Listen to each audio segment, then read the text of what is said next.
श्री स्वामी समर्थ, श्री गुरुदेव दत्त. स्वामी भक्तांनो, आजचा व्हिडिओ थोडासा वेगळा आहे, कारण की आजच्या व्हिडिओमध्ये मी स्वामी सेवेबद्दल नाही सांगत आहे. तर आजचा व्हिडिओ खास घरासाठी आहे. घरामध्ये आपण काय बोलायला हवं, काय बोलायला नाही पाहिजे. कारण की कधी कधी आपण कितीही प्रयत्न केले ना, तरी आपल्याला वास्तू कधी कधी पुढे जाऊ देत नाही. त्याच्यामुळेच आपल्याला घरामध्ये ना काही गोष्टी बोलायच्या नसतात, कारण आपली वास्तू ना नेहमी तथास्तु म्हणत असते. वास्तूला वाटत नसतं की कधीच कोणाचं वाईट व्हावं, पण वास्तूचं कसं असतं, आपण जे काही बोलत असतो ना घरामध्ये, त्याला तथास्तु म्हणत असतं. एक म्हणजे तुम्ही जर लॉ ऑफ युनिव्हर्स किंवा मॅनिफेस्टेशनचे व्हिडिओ पाहिले असतील ना, तसंच काही असतं. आपण जे बोलतो तेच वास्तू करत असते. त्याच्यामुळे नेहमी नेहमी पॉझिटिव्ह बोलायचं असतं. आपल्या घरात कानाकोपऱ्यात वास्तूचे व्हायब्रेशन्स असतात आणि त्यालाच आपण वास्तू म्हणतो. आपण जे घरात बोलतो ते ती वास्तू ऐकत असते आणि तथास्तु म्हणत असते. त्यामुळे काही गोष्टी आपल्याला विचार करून बोलायच्या असतात. घरामध्ये भांडणं, नाराजी, एकमेकांशी वाद, हे सगळं आपल्याला होऊ द्यायचं नसतं, कारण याचाच परिणाम आपल्या घरावर देखील होतो. त्यामुळे घरामध्ये नेहमी पॉझिटिव्ह बोला. पण घर म्हटलं की नाराजी आलीच.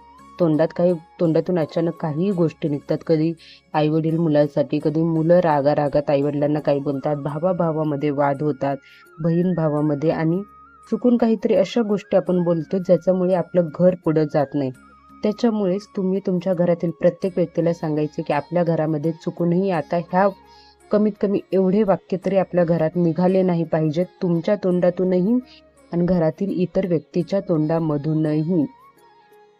त्याच्यामुळे हा व्हिडिओ शेवटपर्यंत बघा. हे छोटे छोटे वाक्य पण तुमच्या घरावर खूप परिणाम करतात.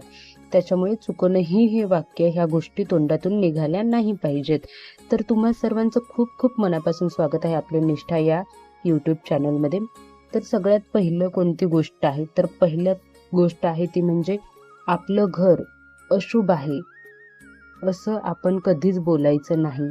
काय होतं, घरात आपण कधी कधी घरात सारखं निगेटिव्हिटी होत असेल किंवा घरात कुठलीच गोष्ट व्यवस्थित होत नसेल, तर आपण काही सारखं म्हणत राहतो, आपलं घरच अशुभ आहे, आपल्या घरात कोणतंच चांगलं काम होत नाही, असं आपण बोलत राहतो.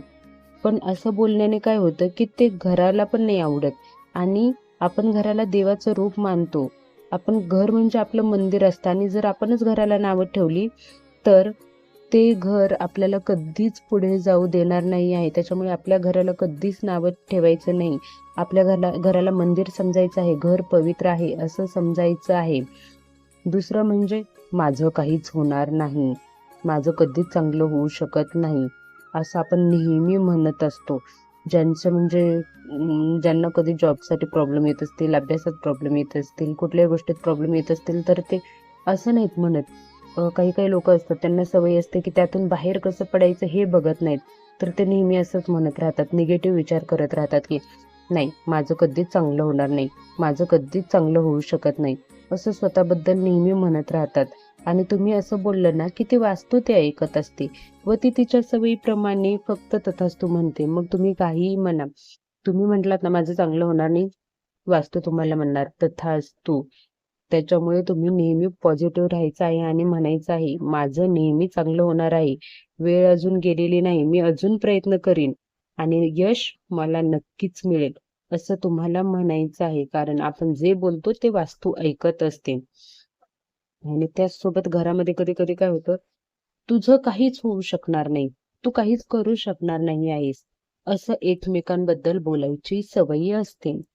वडील, आई, सहसा आई बोलत नाही आपल्या मुलांबद्दल, पण खूप वडिलांना सवय असते. त्यांना वाटतं की असं बोलल्याने मुलगा काहीतरी करेल, पण असं बोलल्याने वास्तू त्या मुलाला तथास्तु, तुमच्या शब्दांना तथास्तु म्हणते, आणि त्याच्यामुळे मग मुलांनी कितीही प्रयत्न केले ना तुमच्या, तरी ते शक्य होत नाही. त्याच्यामुळे तुम्ही नेहमी मुलाला एनकरेज करायचं आहे, नाही, तू करू शकतोस, तुझ्याकडून होऊ शकतं, तू कर, मी आहे तुझ्या पाठीशी, असं तुम्हाला मुलाला म्हणायचं आहे.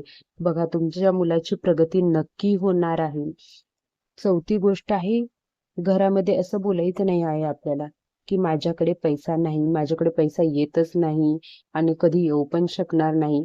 असं बोलल्याने आपली आर्थिक स्थिरता आणणारा कुबेर कोटा असतो ना, तो कमी होतो. तो युनिव्हर्सकडे एकच संदेश पाठवतो की याला पैसे कमी हवेत, त्याच्यामुळे घरामध्ये माझ्याकडे पैसा नाही आहे किंवा माझ्याकडे पैसा कधीच येणार नाही असं बोलायचं नाही आहे. 5वी गोष्ट आहे, मला काही येत नाही, मला भीती वाटते, माझ्याकडून हे होऊ शकत नाही, मी असुरक्षित आहे, असं बोलायचं नाही आहे.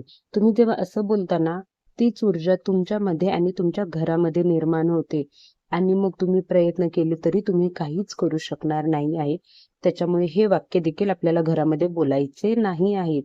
त्याच्या उलट तुम्हाला बोलायचं आहे की एक ना एक दिवस माझ्याकडून हे नक्की होईल आणि मी हे करूनच दाखवणार.